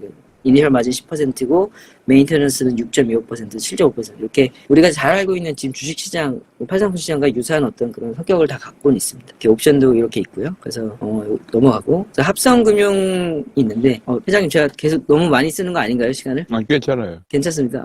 왜냐면 이제 보니까 이영환 교수가 안 들어온 것 같아요. 천천히 해도 괜찮겠어요. 그런가요? 네네 알겠습니다. 그러면 사실 이제 이 디파이에서는 이 신세틱스라고 하는 합성 자산을 만드는 요 디파이 서비스가 어떻게 보면 이 이자 농사를 가장 처음에 제시한 어떤 디파이 플랫폼입니다. 이건 뭐냐면 이제 실제로 여기는 신세틱스가 자체 발행하는 토큰이 있고요. SNX라는 네이티브 토큰이 있고 이 토큰을 담보로 맡기면 그 담보에 해당되는 비율에 따라서 어떤 신스라고 하는 어떤 자산, 어떤 실제 자산이나 어떤 기초 자산에 근거한 그 자산에 근거한 신스를 채굴할 수가 있게 됩니다. 예를 들면 USD라고 한다면 내가 이제 SNX라고 하는 네이티브 토큰을 담보를 하게 되면 이건 500% 이상의 초과 담보를 요구하고 있어요. 아무래도 파생상품이고 합성 자산이다 보니까 리스크가 커서 아무래도 좀 더 담보 비율이 높은 것 같습니다. 그러면 이제 요 SUSD는 ERC R20의 어떤 그로 되어 있기 때문에 이거는 교환이 가능합니다. 그래서 요것을 채굴해서 받으면 요 합성 자산을 가지고 유니스왑이나 뭐 다른 서비스에서 이걸 교환할 수가 있습니다. 그래서 요 합성 자산을 만들 수 있는 게 지금 뭐 법정 화폐뿐만이 아니라 USD 뿐만이 아니라 채권이나 상품, 가상자산, 그리고 최근에 인덱스도 많이 나왔습니다. 인덱스 같은 경우에는 뭐 디파이 인덱스도 있고 니케이나 뭐 S&P나 뭐 이런 주식에 대한 인덱스도 실제로 신스를 통해서 만들 수가 있고요. 그러면 그 인덱스나 법정화폐 상품 자체를 사실상 이 디파이 생태계로 옮겨오는 그런 역할을 지금 신세틱스가 하고 있습니다. 그래서 일단 뭐 여기까지 하겠습니다. 예, 좀 길게 해서 죄송합니다. 예, 여기까지 하겠습니다. 제가 발표 수고했습니다. 지금 이게 이제 굉장히 주목을 게 이제 사실 아까 이 책에도 나온 것처럼 2020년 말부터인데 2020년 말에 붐을 일으키기 시작했는데 사실 금년에 엄청난 인기를 끌었어요. 2020년 말에 약간 좀 이제 붐의 시작이었다면은 금년 초마더라도 이 디파이에 예치돼 있는 금액이 한 10억, 100억 달러 정도였거든요. 근데 지금 아마 이번 달에 디파이에 예치된 금액이 1000억 달러까지 올라갔어요. 전문가들은 조만간에 2,700억까지 1000억 달러까지 돌파할 것이다. 그런 얘기까지 나오고 있으니까 엄청나게 많은 돈들이 디파이에 몰리면서 이것이 새로운 전통적인 금융을 대체까지는 지금 장담하기는 좀 때가 이르지만 상당히 빠른 속도로 확산되고 있다 이런 얘기. 그것 때문에 이제 주목을 받기 시작했고요. 그것 때문에 이제 여기에 쓰이는 이더리움의 가격이 계속 지금 올라가는 그 이제 스마트 계약에 쓰이는 올라가는 그런 모습을 지금 보였고요. 그래서 금년에 핫 이슈 중 하나가 이 디파이 금융입니다. 그래서 근데 이제 설명을 들어보신 것처럼 조금 쉽지 않죠. 단순히 내가 갖고 있는 암호화폐를 예치하고 빌리는 정도가 아니고 뭐 그 뒤에 뭐 여러 가지 또 이제 얘기들이 나오면 굉장히 복잡해서 저희가 저희 학교에서 이번에 27일 날, 28일 날 1박 2일로 이 강의를 매번 들어봤자 안 돼요. 그래서 노트북을 다 가지고 실습을 할 겁니다. 실제 어떻게 돌아가는지. 그래서 지금 저희 생각으로는 이제, 디파이와 NFT, 그 다음에 메타버스를 전부 강의를 1시간 하고 나머지를 전부 실습하는 그런 시간을 지금 27일, 28일 가지려고 계획을 지금 추진하고 있습니다. 추진하고 있고요. 그래서 실제 한번 해봐서 내가 예컨대 유니스왑에 가입해서 이자율을 얼마쯤 올릴 수 있는가 이런 것도 한번 해보고요. 그렇게 해볼 계획입니다. 요 다음에는 이제 김덕태 원장이 다음에 이어서 8장, 9장, 7, 8, 9장을 하고 여긴 또 뭐 보니까 분산 펀드, 분산 복권 뭐 이런 게 있네. 이런 걸 하고 그다음에 아까 이영환 교수가 지금 들어와 있어요.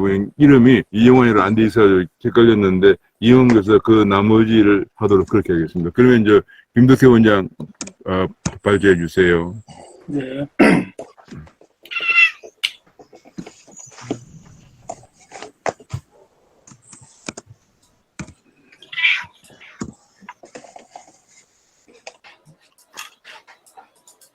네. 제가 발표할 내용은 이제 분산 펀드 그리고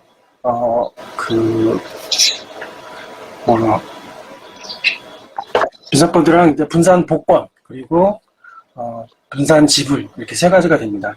이 책이 좀 순서가 이상한데 이 책의 좋은 점은 디파이에 대해서 이제 폭넓게 소개는 하고 있지만 어떤 엄밀성이라든가 정밀성, 깊이가 좀 떨어지는 그런 단점이 있고요. 네, 그런 부분은 이제 또 별도로 세미나를 하든지 해야 될 것 같고요. 그리고 이제 분산 지불이 가장 기본적인 건데 그게 이제 맨 뒤에 나와 있는 게 조금 이상합니다. 그래서 분산 지불을 먼저 하겠습니다.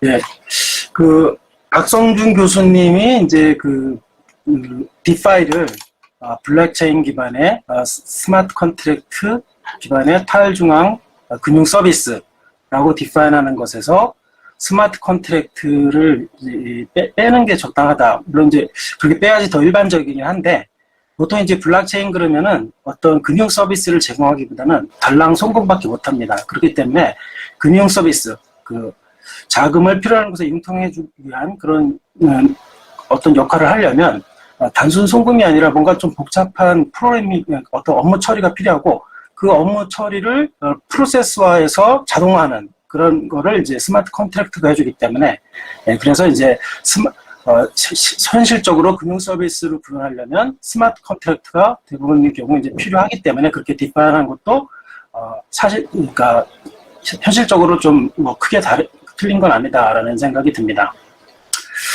자, 그래서 이제 중앙집중 지불은 이제 어떤 상품이나 서비스를 구입하기 위해서 코인, 화폐를 지급하는 것, 그걸 지불이라고 말할 수가 있고요.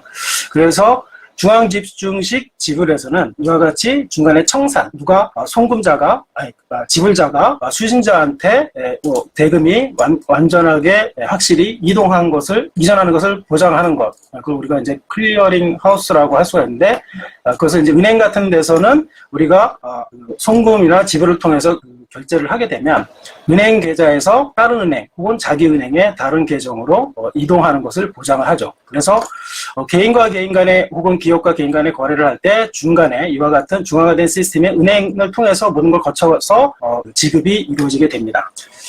근데 저는 이제 여기서 분산 지불이라는 용어가 마음에 들지 않는데요. 일단은 이제 그 DeFi는 Decentralized Finance죠. 예, 그래서 그 분산 지불이라고 하려면 Distributed Finance를 이제 분산 지불이라고 해야 될 텐데, Distributed는 Decentralized보다 개념이 훨씬 약합니다. 왜냐면은 디스트리뷰트는 지리적으로 분산되어 있으면 그냥 디스트리뷰트라고 일반적으로 말을 합니다. 근데 디센트럴라이즈드는 권한과 관련이 됩니다. 권한이 분산되어 있느냐, 아무리 지리적으로 분산되어 있어도 권한이 하나로 센트럴라이즈가 될 수도 있거든요. 그렇기 때문에 이 암호화폐에서는 이제 분산이 되어 있지만 탈중앙이 핵심이 되는 거고, 그런 면에서는 분산 지불보다는 탈중앙 지불이 더 정확한 용어다라고 생각을 합니다.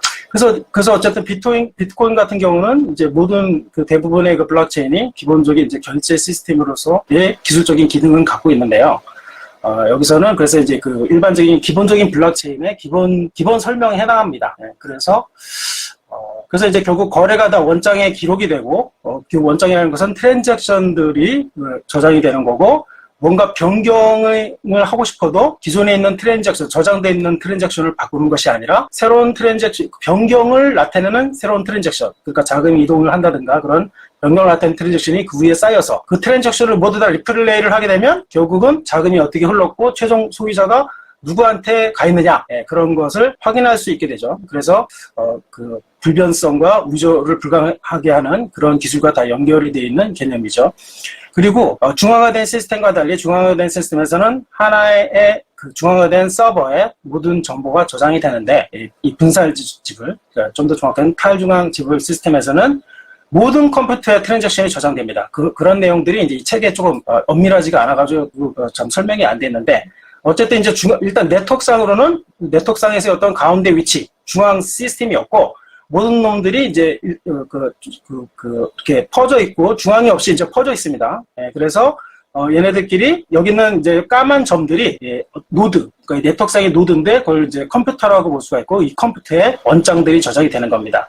그러면 이 네트워크에서 트랜잭션이 저장되면 어떻게 저장되느냐? 지금 보이시죠? 예, 그래서 저기 컴퓨터들끼리 통신을 하면서 누군가 트랜잭션을 일으키면 그 트랜잭션이 전 세계의 컴퓨터로 퍼지게 되고, 거기서 채굴기가 그런 트랜잭션을 모아서 블록으로 묶은 다음에 채굴을 합니다. 그 채굴한 것들이 다시 네트워크를 타고 모든 노드들에 퍼져서 똑같은 원장들이 모든 컴퓨터에 저장이 되는 원리를 갖고 있습니다. 그래서 그거에 대해서 한 장의 장표로 블록체인의 원리를 설명한 그림이 없어가지고 저는 이제 제 강의 이렇게 제가 만든 건데, 다른 데서는 아마 못 보셨을 것 같습니다. 제가 그래서 부족해서 만들었기 때문에. 그래서 기본적으로 이제 이렇게 여기 있는 까만 점들이, 여기 있는 파란색이 제너시스 블록, 모든 게 처음부터 채굴할 수는 없고, 되기 전에 처음에 블록체인이 시작될 때의 블록을 제너시스 블록이라고 합니다. 거기는 아무런 트랜잭션이 없고 초기 상태만 나타나 있고요. 그 다음에 거기서 트랜잭션을 모아서 까만 하나의 블록, 여러 개의 블록을 묶어놓은 까만 블록들이 생기고, 그런 것들이 계속 이렇게 쌓여서 하나의 체인을 형성합니다. 옆에 있는 이제 핑크는 이제 사이드 블록이고 이제 사라지는 것들입니다. 경쟁에서 진 놈들이고, 결국은 하나의 체인, 이 블록 똑같은 한 블록 오브 시퀀스 오브 블록, 똑같은 시퀀스 오브 블록이 모든 컴퓨터에 똑같이 저장되도록 계속 메시지를 교환하고 합의 알고리즘이 돌아가고 채굴이 돌아가면서 저장되게 하는 것, 그게 바로 채굴이고 합의 알고리즘입니다. 그래서 그렇게 모든 컴퓨터에 똑같은 블록이 저장돼서 네트워크에 저장된다는 것은 블록체인 시스템에서는 합의된 똑같은 트랜잭션 시퀀스가 저장된다는 거고, 이더리움과 비트코인은 이러한 컴퓨터들이 전 세계에 10,000개에서 10만 개가 동시에 똑같은 체인을 저장합니다.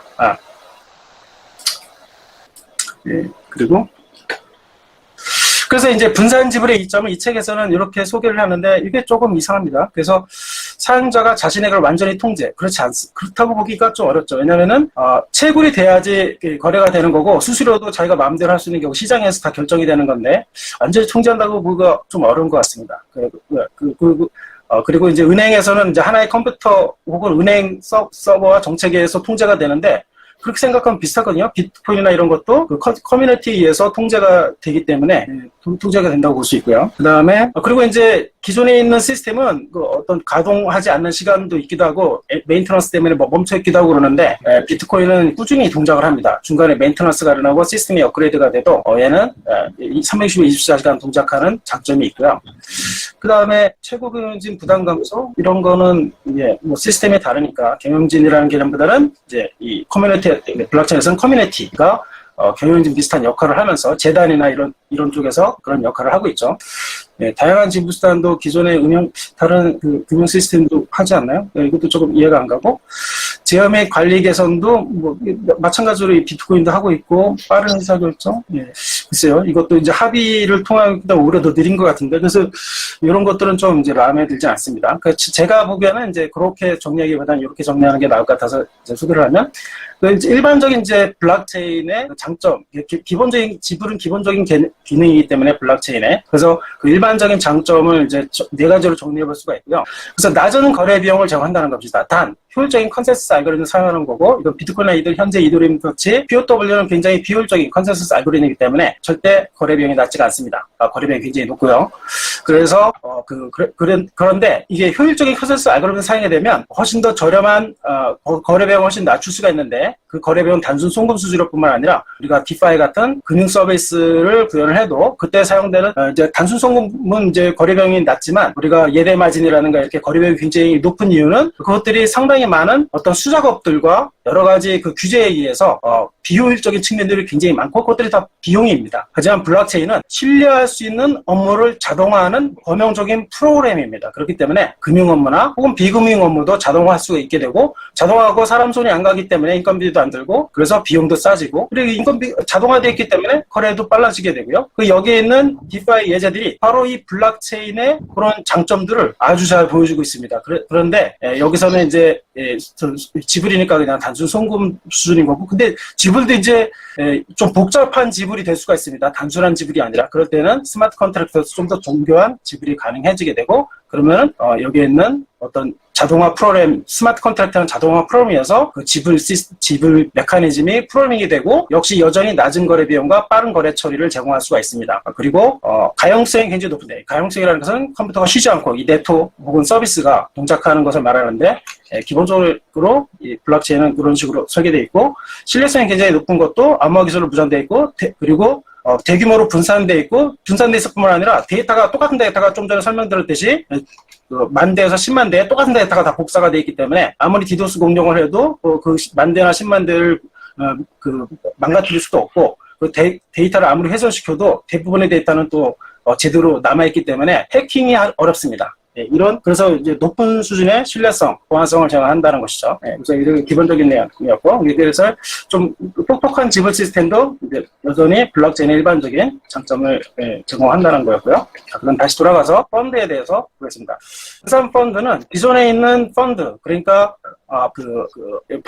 사용자가 직접 특정 금융 상품을 특정 주식이나 채권 같은 특정 금융 상품을 사기보다는 여러 상품들을 이제 묶어놓은 걸 펀드라고 하죠. 아직 제가 금융에 대해서 공부를 다 못해가지고 조금 익숙하진 않은데, 현재 디파이로 갈수록 여러분이 보셨듯이 금융 시스템에 대한 이해를 이제 많이 필요로 하고 있죠. 용어에서부터.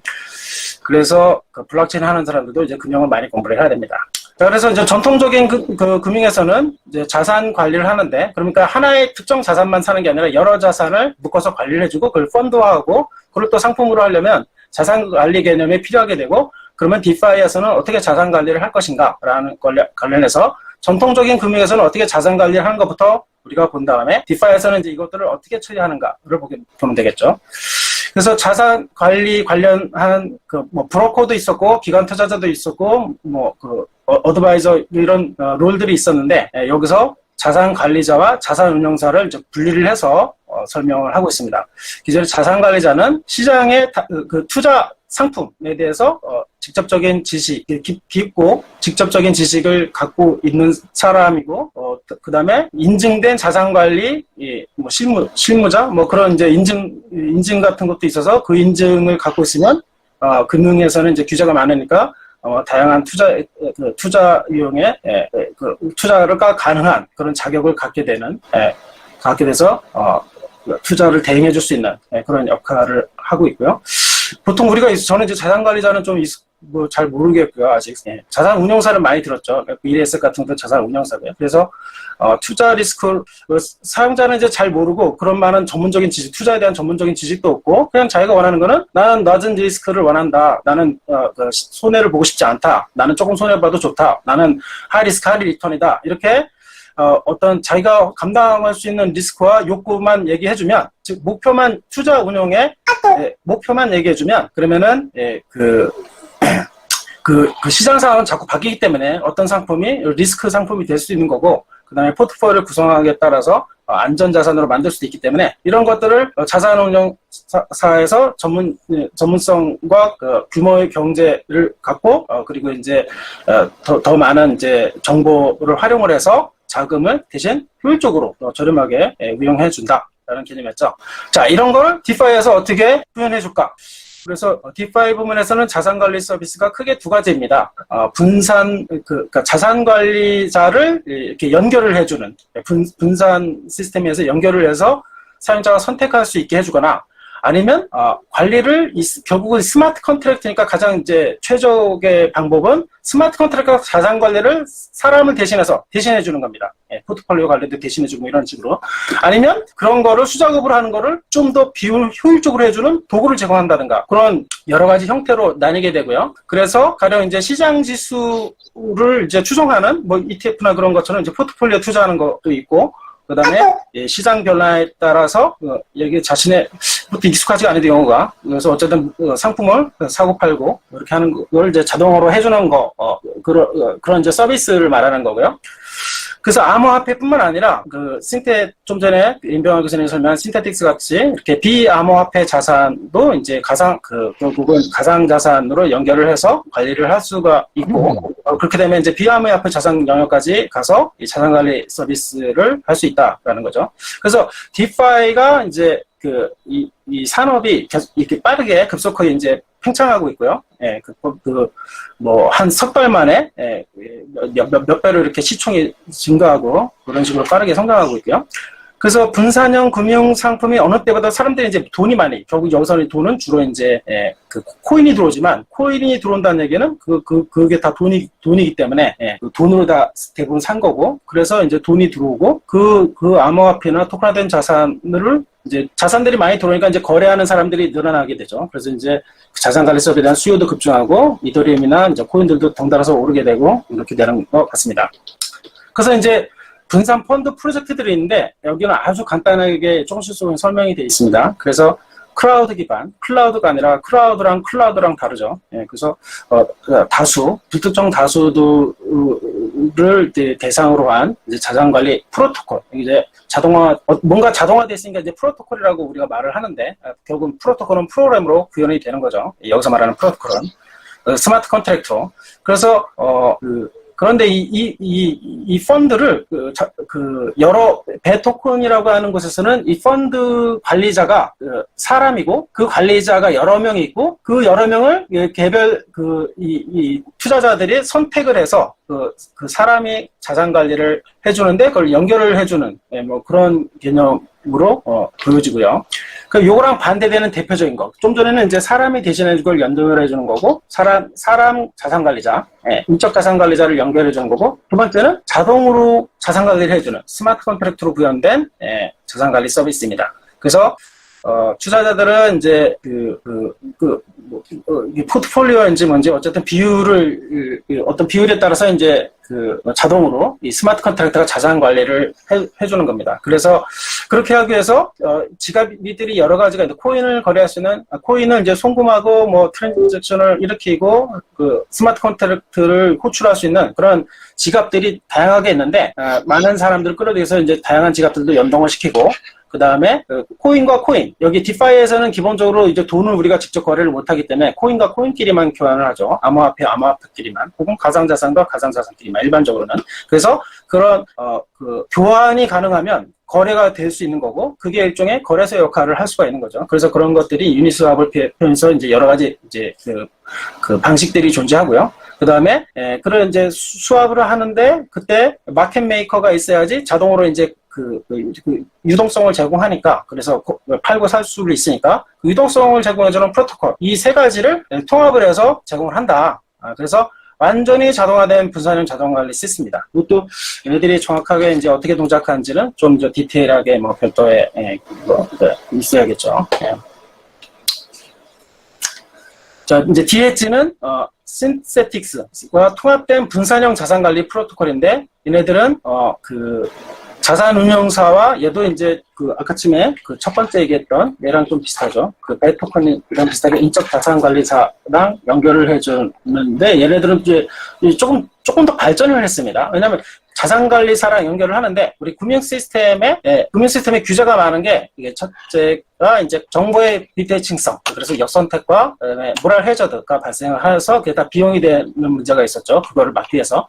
그러니까 이제 블록체인에서는 그런 비효율성을 정하려면 금융 시스템의 그런 그 정보 비대칭성을 해결하는 게 중요한데, 그 정보 비대칭성을 해결하는 것은 결국 투명성입니다. 정보가 많이 투명하게 드러나고 그게 거짓이 아니다라는 게 증명이 되면 정보의 비대칭성 문제가 해결이 된다는 것입니다. 그래서 금융 시스템의 가장 중요한 그 원인 중에 하나인 고비용의 원인 중에 하나가 해결되는 게 바로 투명성인데, 얘네들이 이제 그걸 해결했습니다. 그래서 그 투자자들이 여러 개 있는데, 자산운용사가 여러 명인데 각각의 실적, 그것들이 다 투명하게 올라가고, 그 실적이 어떻게 되는지도 결국 블록체인상에서 다 거래가 있기 때문에 그걸 속일 수가 없습니다. 그게 모든 것들이 다 올라가고, 이 중에서 리더보드, 누가 수익성이 가장 높은 것이 다 올라가서 사용자가 그 리더보드를 보고 자산운용을 잘하는 사람한테 투자를 할 수 있게 되고, 자산운용을 잘 못하는 사람은 이제 여기서 이제 사람들이 선택을 안 하기 때문에 역선택의 여지가 별로 없습니다. 예. 그리고요. 후르콤보는 자, 얘는 이제 조금 다릅니다. 그러니까 나름대로 이 이 펀드들이 나름대로 차별성이 있어야지 이제 시장에서 완전히 경쟁하면 둘 중에 하나는 죽어버리겠죠. 그래, 얘도 그래서 초점이 좀 다른데, 사용자를 자산관리자에 연결하지도 않고, 자동화된 자산관리 기능도 제공하지도 않고, 대신 수작업으로 뭔가 자산관리를 하는데, 가령 이제 기존에 있는 여러 거래소가 있는데 거기서 암호화폐를 구매하거나 판매하기도 하고, 때로는 그렇게 해서 얻은 코인을 탈중앙 거래소 이동해서 또 내가 투자하기도 하고, 이러려면 이 종류들이 굉장히 많고 다 프로토콜이 다르고 API가 다르거든요. 그리고 그걸 수작업으로 매달 사이트 이동해 가면서 하게 되면 거래 비용이 올라가게 되죠. 그래서 그걸 간편하게 해서 거래 비용을 줄이는, 초점이 다른 방식으로 거래 비용을 낮추는 게 이제 후르콤보입니다. 그래서 일종의 툴, 자동화된 수작업으로 자기가 직접 자산관리를 할 수 있는 걸 도와주는 툴을 제공하는 거라고 저는 이제 이해를 하고 있고요.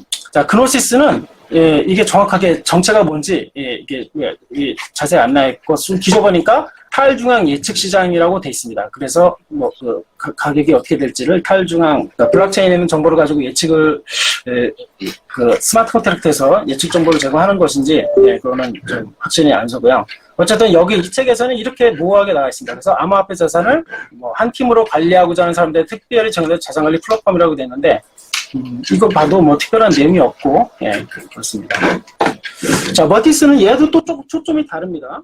자, 이제 그 자산 관리를 하는데 풀이 굉장히 커지고, 혹은 여러 완전히 신뢰할 수 없는 그런 여러 사람 혹은 여러 회사가 공동의 자산을 같이 관리를 할 때, 한 사람이 그 자산 관리하다가 들고 튀면 안 되기 때문에 멀티시그너처럼 활용해서 여러 사람이 합의했을 때만, 동시에 서명하거나 동시에 사인했을 때만 그 투자가 이제 실행이 되는, 그렇게 해서 그래서 이름도 멀티를 빼서 그렇게 해서 초점을 멀티시그너처 기술을 활용해 가지고 투자의 안전성을 확보하는 쪽으로 쪽에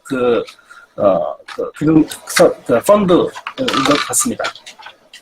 자, 마이비트 같은 경우는 얘는 또 성격이 좀 다른데, 비트코인 ATM이라는 게 이제 비트코인을 뭐 현금으로 머신에서 ATM 기기에서 한때 이거 나왔었죠. 지금 어떻게 되는지 모르겠는데, 그 돈을 넣고 비트코인을 이제 받고, 혹은 비트코인을 넣고 돈을 받는다든가 이런 식으로 이제 무인 비트코인 거래기죠. 그래서 이 비트코인을 파는데 이 비트코인 ATM기를 파는데 비트코인 ATM기를 팔 때마다 이 투자자가 이 비트코인 ATM에 대한 수익을 일정 부분을 이제 여기다 투자해서 여기서 이제 가져가는 그런 개념이고요.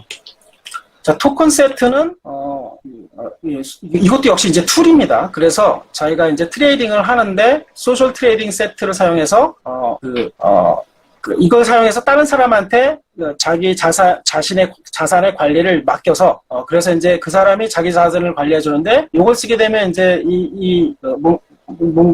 이제 다른 이제 자산관리사가 이제 함부로 자기가 원하지 않는 방식으로 트레이딩을 못하게 하는 걸 막는 그런 기능이나 지원해주는 기능이 있는 것으로 주장이 되고요. 자, 연파이낸스는 이거는 이제 좀 전에는 만들어져 있는 어떤 어떤 상품 혹은 상품들의 거래를 자동화하거나 도와주는 건데 이제는 여러 투자자의 자산을 묶어가지고 그래서 거래 비용이 줄어들 수 있습니다. 가령 이제 비트코인을 산다. 그럴 때 그거를 여러 사람이 따로따로 사게 되면 비트코인이나 이더리움 수수료가 비싸죠. 근데 그런 걸 묶어서 하게 되면 한 번에 왕창 거래를 해서 거래 비용이 이제 싸질 수가 있습니다. 그런 이제 장점들을 활용할 수가 있고요. 디파이 벤치는 조금 스피드업 해주세요. 그래서 이거는 수익률을 이제 투자자한테 사용자가 투자자한테 성과 수수료를 이제 나눠 가질 수 있는 그런 걸 제공하는 거고. 자, 그다음에 이제 분산 복권만 이제 하면은 끝납니다. 그래서 분산 복권 좀 간단한데, 결국 이제 복권이니까 도박이라고 볼 수도 있고 복권이라고 볼 수도 있죠. 그래서 당첨자들의 돈을 모아서 한 사람한테 이제 몰아주기, 걸린 사람한테. 그러면 여기서 이제 핵심은 우리가 이제 로또 복권이나 이런 것들도 보면은 이제 그런 복권 시스템 보면 경찰이 입회하기도 하고 안 하기도 하고 그러는데 사기치는 경우도 많이 있고 믿을 수가 없죠, 우리가 객관적으로. 그래서 신뢰성을 좀 로또 같은 경우는 이제 국가에서 그래서 철저히 관리를 하니까 일반적으로는 믿지만 그렇지 않은 것들은 좀 신뢰가 안 가죠. 실제로 이제 사기치는 경우도 꽤 있고. 그래서 얘는 바로 이제 블록체인의 그런 투명성 그리고 거래 비대칭성 그런 문제를 효과적으로 해결한 예입니다. 그래서 100% 믿을 수 있는 복권 시스템이 되는 거죠. 그래서 그러면 이제 두 가지 이 분산 복권에서는 결국 얼마나 랜덤하냐, 누가 당첨이 될지 예측이 안 돼야 되죠.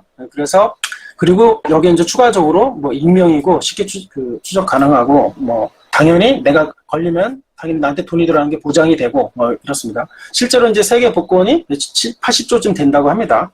얘가 매년. 자, 분산 복권을 쓰면 정말 랜덤한 거다, 조작이 없다. 주사위도 이제 한쪽을 이제 무겁게 하면 내가 조작할 수가 있습니다. 이제 이게 불가능한 이유는 이제 스마트 컨트랙터로 구현이 됐고 스마트 컨트랙트 코드를 보게 되면 이게 절대 순수한 랜덤이다라는 걸 검증할 수가 있기 때문에 그래서 이제 검증 가능한 말은 바로 그거에서 옵니다. 스마트 컨트랙트는 투명하고 그 코드가 다 공개되어 있고 올라가게 블록체인에 저장이 되고 변조가 안 되기 때문에 데이터뿐만 아니라 프로그램도 변조가 안 됩니다. 그렇기 때문에 검증 가능하고 그래서 기존 금융 시스템의 비효율성 그런 검증이 된지 유변조가 된지 그런 거는 그냥 코드만 보면 다 검증이 되기 때문에 별도의 비용이 필요가 없는 거죠. 그리고 그래서 안전하고 영구적이면 입증 가능한 무작위 추첨. 왜냐하면 무작위가 보장이 되고 안전하기 때문에 무작위 추첨도 보장이 되는 거고 그 다음에 이거 한번 코드 짜놓으면 그다음부터 계속 재사입니다. 매번 복권 이제 당첨할 때마다 같은 코드가 그냥 자동으로 돌아가서 더 이상 사람 손이 필요가 없어집니다. 그래서 사용자는 이제 여러 가지 복권들이 있으면 굳이 자기가 원하는 이제 복권 토큰을 구입해서 복권에 하게 되고 여기서는 이제 아마 30%가 수수료로 처리되나 본데 그래서 이제 모금액의 70%를 이제 당첨자에게 지급하는 것으로 그래서 적립을 하고 이게 이제 로또 것처럼 당첨자가 안 나올 수도 있습니다. 왜 랜덤하게 했는데 그 번호가 안 나오면 못 주는 거죠. 그러면 계속 이제 다른 추적까지 계속 적립이 되는 거고요. 자, 그래서 실제로 이제 한 150억 정도 되는 그 복권 조작 사건이 있었고요. 최근에도. 그래서 이제 이런 공정성이나 해킹이 되지 않는 복권 플랫폼을 분산 복권에서는 제공을 하고 일단 좀 전에 말했던 대로 일반적인 블록체인의 장점 굉장히 비용이 낮다 그리고 믿을 수 있다 그거를 구현해주는 또 대표적인 얘기도 합니다. 그래서 이런 어쨌든 사람 손이 가는 것들이 대부분 이제 사라지게 되고 물론 대부분 아니에요. 여기서 이제 광고는 사실 여기서도 필요할 수도 있죠. 뭐 블록체인 있다고 자동으로 광고가 되는 건 아니고, 뭐 이거는 이제 물리적인 게 아니기 때문에 이것도 사라지죠. 필요가 없죠. 블록체인 구현되면 다 이제 모바일로 처리가 되는 거고. 근데 이 서버는 이제 블록체인이 제공해 주는 거지, 블록체인이 이미 제공해 주기 때문에 이 로또 복권, 분산 복권을 만들어서 별도로 필요하지가 않죠. 물론 이제 이게 만약 UI를 멋지게 제공해 주는 서버를 만들면 그때는 이제 추가 비용이 있겠지만, 그리고 이렇게 복잡하지는 않고요. 자, 새로운 게임도 새로운 복권을 만들 필요가 없어요. 한번 만들어주면 자동으로 계속 돌아가니까. 그래서 뭐 그런데 이제 복권도 뭔가 나름대로 무슨 그 법적 제한이겠죠. 여기서도 어떤 이유인지 뭐 법적인 제한인지 모르겠지만 게임당 이제 최대 베팅을 이제 $1,000, 그러니까 120만 원 정도로 제한을 했고 최소 뭐 $2로 해가지고 베팅을 합니다. 그렇게 해서 여기서는 이제 즉석 당첨금, 즉석 복권도 만들 수 있고, 즉석 복권은 이제 모아서 하는 것도 만들 수 있고요. 그래서 90초 이내에 지급한다고 하는데, 이거는 아마 뭐 이더리움 송금 지원도 있을 거고, 뭐 그런 것 때문에 지원이 있는 거라고 봐야 되고요. 그리고 또 다른 사례는 파이어 로또가 있는데, 얘는 이제 비슷한 겁니다. 특별히. 여기서 이제 장점은, 추가적인 장점은 당첨 금액에 이제 세금이 아직 이제 이런 제도가 안 돼 있으니까, 그런 거고요. 여기까지입니다. 네, 감사합니다. 곧바로 이어서, 이영환 교수님 해주세요.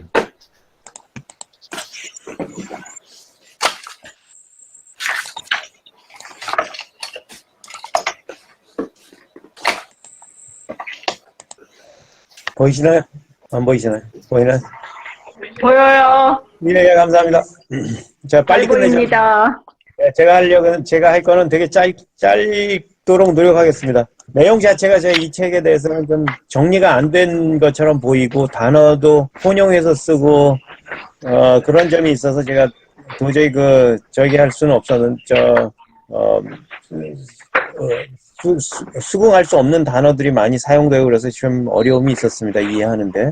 그런데 지금 이제 제가 맡은 거는 10장부터 13장까지인데 되도록이면 짧게 설명을 드리겠습니다. 이 분산금융이라고 자꾸 얘기하는데 이제 DeFi라고 보는 게 맞습니다. Decentralized Financing 갖고 자꾸 분산이라고 Decentralized 갖고 자꾸 분산이라고 번역하는 거는 저는 기본적으로 영어 못하는 분들이 하는 얘기 아닌가 이런 생각이 들 정도로 굉장히 기분 나빠집니다. 사실 분산금융이 왜 탈중앙금융이 맞는 건데 아니면 그냥 디파이로 쓰든지 분산금융하고 너무 다른 얘기를 너무 다르게 해가지고 이분도 이 단어를 너무 헷갈리면서 써가지고 제가 어쨌거나 디파이의 위험에 대해서 10장은 설명을 합니다. 근데 여태까지 좋은 말씀 많이 하셨는데 이제 위험이 세 가지로 나눌 수 있다 이러고 이 책은 얘기합니다. 재정적인 위험하고 기술적인 위험하고 절차적인 위험이 있다. 그런데 이제 그 위험을 관리를 해야 되는데 재정적인 위험이라 하면 어떤 거냐면은 이게 여러분들 보시면 알겠지만 디파이들이 갑자기 사용되고 갑자기 수천 개가 지금 저기에서 서비스가 되고 있고 여러분들 보시면은 디파이 중에는 이자율을 100만% 준다는 서비스 있습니다.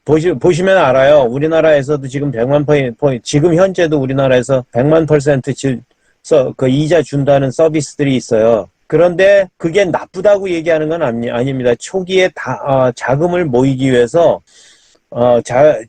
유동성 풀을 확보를 해야 되니까 유동성 풀 확보될 때까지는 최소한 100만% 이자를 준다고 해서 줍니다. 근데 이런 게 어떻게 가능하냐면 대부분이 오픈 소스이기 때문에 김덕태 박사가 계속 얘기를 했는데 거의 대부분이 오픈 소스이기 때문에 거의 대부분의 서비스가 다 비슷해요. 예컨대 AMM 프로토콜 쓴다 그러면 AMM 프로토콜 그냥 처음에 AMM 프로토콜 개발한 회사가 유니스왑이라고 저는 생각하는데 유니스왑이 버전 1, 버전 2 그러면서 만들어 놓으면은 그거하고 똑같이 카피를 해갖고 나는 무슨 수압 그 다음에 이제 그대로 카피한 게 스시 수압인데 스시 수압이 되니까 이제 뭐 팬케이크 수압 무슨 푸드로 주로 이 푸드 이름 나가는 것들이 대부분 자기네들 나는 카피했어요 하는 뜻입니다. 그래서 그 사람들이 처음에 할 때 이자를 굉장히 많이 줘요. 100만 %, 200만 % 주는데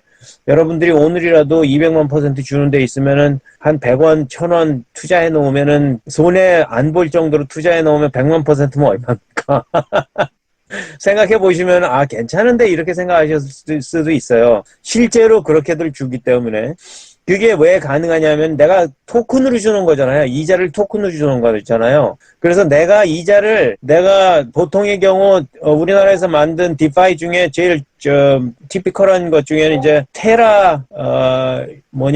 테라라는 게 신혜성 그 씨가 만든 티몬 만든 신혜성 씨가 만든 서비스 중에 러스트라는 그 저기가 있으면 코인이 있습니다. 그 코인이 있는데 거기에 연결된 서비스들이 저 기억이 안 나는데 미나인가 이런 게 있는데 그게 한 20%를 계속 줬습니다. 이자를. 그런 것들은 건강하기도 하고 20% 넣어둘만 합니다. 그리고 또 초기에는 어느 서비스든지 초기에는 다 100만 % 주는데 왜 주냐면은 에어드랍하고 똑같은 거예요. 보통 코인 발행할 때 내가 코인을 발행해야 되는데 코인 어디서나 유동성 풀 어떻게 확보해? 그러면은 처음에 내가 100만 % 줄 테니까 이더나 비트코인 집어넣으세요. 이렇게 되는 거예요. 그러면 그분들이 집어넣고 유동성 풀 확보하고 100만 % 주고 유동성 풀에서 작동하는 이자 주는 것뿐만이 아니고 그다음에 유동성 풀을 확보를 하기 시작하면은 그 다음에 유동성 풀이 제대로만 돌아가면 AMM으로 제대로만 돌아가면은 그 유동성 풀에 의해서 저희가 자금이 잡히니까 그렇게 해서 하기 때문에 재정적으로 어느 정도 건강한 생태계, 건강한 디파이를 찾는 게 중요합니다. 근데 뭐 여러분들이 지금까지는 막 얘기를 들으셨는데 이자 20% 주는데 굉장히 많고요. 보통의 경우는 한 15%에서 10%는 기본적으로 줍니다. 그러니까 이게 저기가 중요한 게 내가 지금 보통 은행에다 넣어놓고 유동성 풀이나 뭐 이런데 내 돈을 제공해가지고 유동성 풀에만 하는 수수료를 얻거나 아니면 스테이킹을 해갖고 스테이킹에 의해서 수수료를 받거나 여러 가지 방법이 있거든요. 디파이를 할 때는. 지금 디파이 여러 가지 서비스를 지금까지 설명을 했는데 그럼에도 불구하고 20% 준다, 100만 % 준다 하는 것들은 어떻게 잘못되면은 제대로 이 오퍼레이션이 세틀다운 되기 전까지 내가 받으면은 이자를 100만 %, 200만 % 받았다고 하더라도 먼지 코인이 되면은 아무것도 아닌 거니까 내가 지금 이더를 받고선 내가 이더 말고 내 서비스가 ABC 스왑 서비스 음식으로 가는 게 좋겠죠. 김치 스왑이라는 걸 만들어가지고 다시 말씀드릴게요. 제가 김치 스왑이라는 걸 만들어갖고 스왑 프로그램은 오픈소스로 지금 버전이 1, 2, 3 이렇게 있는데 대표적으로 유니스왑 버전이 있고 유니스왑 1 버전이 있고 유니스왑 2 버전이 있고 그 다음에 유니스왑 3 버전이 있는 거예요. 유니스왑 버전 3은 2년 동안 카피를 못하게 돼 있습니다. 그 전 거는 다 카피를 할 수 있어요. 그래서 유니스왑 2까지는 내가 받아가지고 그냥 이름만 바꿔갖고 김치 수압이나 뭐 이런 거 만들어갖고 오픈을 해놓고 처음에 내가 돈 땡길 수 있을 만큼 줄 때 제 코인이 거기에 김치 S 이렇게 해서 코인을 따로 만들어갖고 줄 때 내 코인은 10센트로 팔 거야 해놓고 가격 정해놓고 그거에 100만 % 주는 거니까 10,000개 주는 거 아닙니까? 하나 들어올 때 10,000개를 주는 거 아닙니까? 그래서 그게 100만 % 준다 이렇게 얘기해가지고 그걸 만들어서 가는 거예요. 그러면은 항상 처음에 참가하는 사람들은 파이낸셜 리스크가 꼭 있습니다. 그래서 파이낸셜 리스크 조심하시라는 거고 그렇게 해갖고 이자를 많이 받기 위해서 투자하고 레버리지를 많이 하고 뭐 이런 방법들이 여러 개가 있는데 지금 디파이 중에는 그 중에는 뭐 여러 가지 서비스들이 있고 그렇지만 특히 이자를 내가 많이 준다는 거를 택하면은 우리 아는 사람이 한 방에 35억 날렸다고 하잖아요. 35억 날렸다고 하는 그게 사실은 가능해지는 겁니다. 그래서 내가 돈을 많이 넣고 내가 5억 넣었는데 수익 돌아오는 게 35억이다. 그럴 수 있지 않습니까? 달러로 따져서 내가 5억 넣어서 35억. 근데 달러가 아니고 뭐 이더로 넣어서 이더 5개 넣었더니 7,000%를 주더라. 뭐 이런 건 얼마든지 있으니까.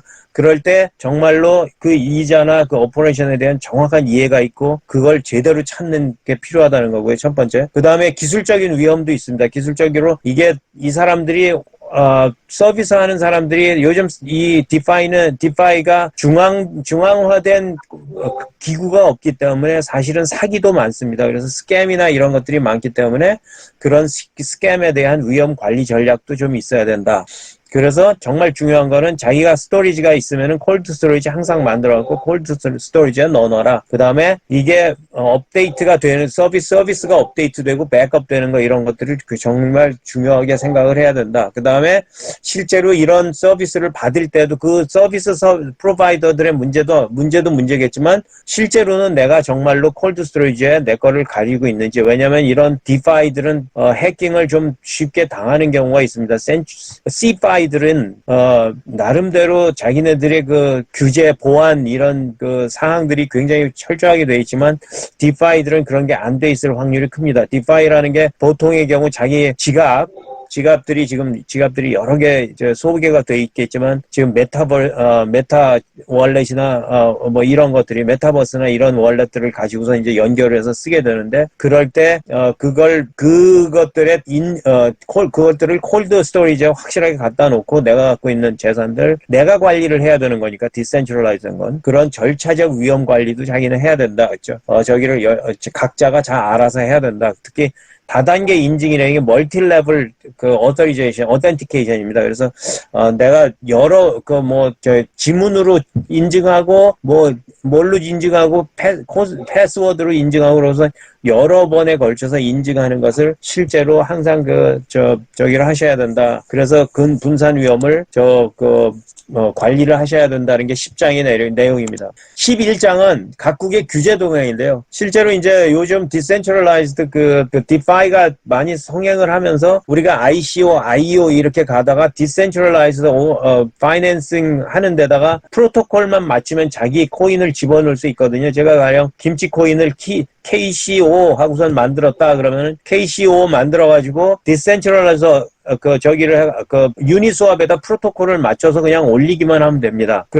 그렇게 하기 때문에 문제는 뭐가 되냐면은 센트럴라이즈된 어서리티가 없기 때문에 규제가 굉장히 어려워요. 각국의 규제가 굉장히 어렵다. 그래서 규제가 너무 어려워지기 때문에 규제의 목표는 이게 지금 마지막 라인이 키인데요. 투자자 보호 시장을 무결성하게 만들고 금융범죄 예방 등 공공 정책을 목표로 기존 중앙 집중식 금융 서비스를 염두에 두고 설계된 다양한 이게 법적 관리 프레임을 바꿔나가는 방향이 필요하다고 이 책은 해놨는데 다시 말씀드리지만 탈중앙이기 때문에 중앙화된 기관이 없고 내가 월렛을 연결해갖고 쓰는 서비스고 그냥 프로토콜이라는 게 컴퓨터에 저기에 블록체인에 올려간 그냥 프로그램인데 그걸 어떻게 규제를 하겠다는 건지 저는 할 수 있는지 저는 잘 모르겠습니다. 그래서 규제는 중요하다. 그런데 규제가 실효성이 있기는 쉽지 않지 않을까 저는 항상 그렇게 생각합니다. 그 이유가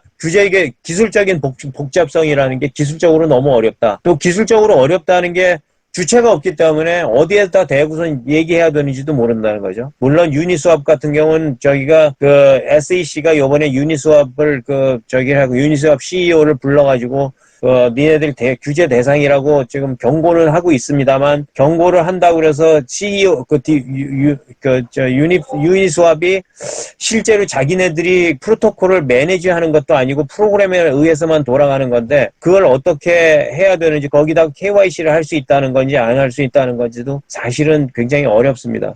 그런데 문제는 이게 해야 되는 게 걱정을 해야 되는 게 중간에 중간자가 없고 그리고 또 하나는 이게 머니 런더링 하려고 그러는 사람,